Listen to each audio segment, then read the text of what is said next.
datang di my YouTube channel Praktikum Manajemen Kualitas Air. Cek. Tak kenal maka tak sayang. Sebelum saya menjelaskan mengenai praktikum kali ini, di sini saya ingin memperkenalkan diri dulu. Perkenalkan, nama saya Nazariatul Almarifah dengan NIM 1420111 33027 dari kelas A Aquakultur kelompok 3 dengan Aspra Kearida. Di sini saya akan menjelaskan mengenai praktikum manajemen kualitas air dengan materi pengapuran dan juga pemupukan. Kira-kira apa aja ya pengertian, alat dan bahan, manfaat, dan juga cara pemupukan dan juga pengapurannya itu gimana ya?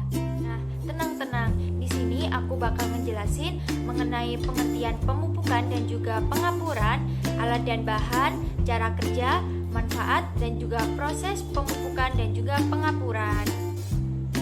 Pengapuran adalah salah satu bentuk dari remediasi selain dari pengoksidasian dan juga pembilasan tanah untuk mengatasi permasalahan utama pada tambak tanah sulfat masam, yaitu antara lain ada pH tanah rendah, kurangnya tersedia fosfor, kalsium, dan juga magnesium, serta unsur-unsur senyawa lainnya. Oleh karena itu, pH pada tanah perlu dinaikkan agar unsur-unsur pada kolam, yaitu seperti fosfor, kalsium, mudah diserap oleh tanaman, dan juga ikan pada tambak dihindarkan dari segala penyakit. Selain pengapuran, juga ada pemupukan. Pemupukan adalah salah satu kegiatan untuk meningkatkan produksi pakan alami yang dapat dimanfaatkan oleh ikan yang ada di dalam tambak. Alat dari pengapuran sendiri yaitu yang pertama ada ember yang digunakan sebagai wadah dari pencampuran. Yang kedua ada kolam pemeliharaan yang digunakan sebagai tempat pemberian kapur. Yang ketiga yaitu ada skop yang digunakan untuk mengambil bahan dan juga pembalik tanah. Bahan yang digunakan yaitu ada kapur CaO atau kapur tohor yang digunakan sebagai disinfektan pada masa persiapan kolam atau tambak untuk membunuh hama dan juga parasit yang mengganggu pertumbuhan ikan dalam tambak.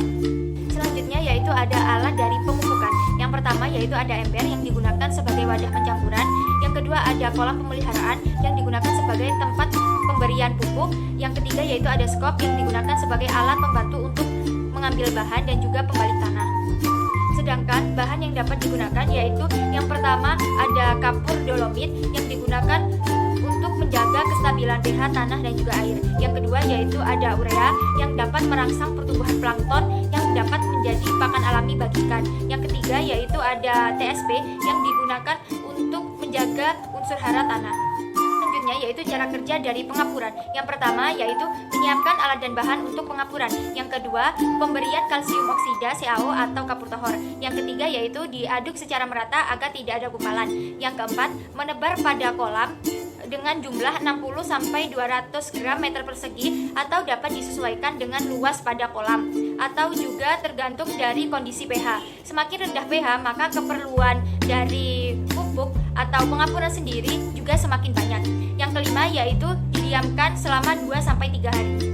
Sedangkan cara kerja dari pemupukan yaitu yang pertama menyiapkan alat dan bahan untuk pemupukan. Yang kedua, pupuk disebar secara merata ke dalam kolam. Yang ketiga, dosis yang digunakan yaitu sekitar 150 gram meter persegi dari kotoran ayam 250 sampai 50 gram meter persegi, pupuk urea 15 gram meter persegi, dan TSP sekitar 10 gram meter persegi. Dosis tersebut disesuaikan dengan kondisi kesuburan pada kolam.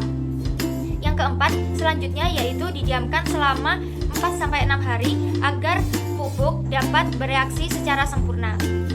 Selanjutnya yaitu ada manfaat dari pengapuran dan juga pemupukan. Manfaat dari pengapuran yaitu untuk meningkatkan pH sesuai dengan kebutuhan dengan kapur yang optimal untuk kesuburan kolam pada tanah dan untuk peningkatan pada pakan alami. Sedangkan manfaat dari pemupukan yaitu pemupukan kolam dilakukan untuk pemeliharaan seperti kolam tanah dalam meningkatkan kandungan nutrien bagi kesuburan kolam.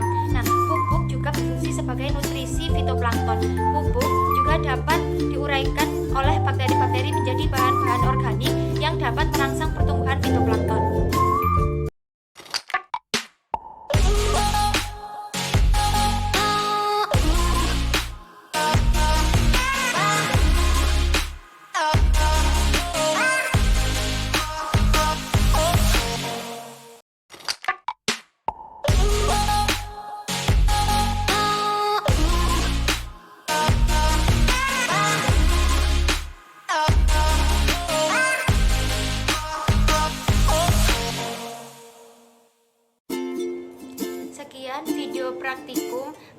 mengenai bab pengapuran dan juga pemupukan. Dari saya, kurang lebihnya mohon dimaafkan. Wassalamualaikum warahmatullahi wabarakatuh.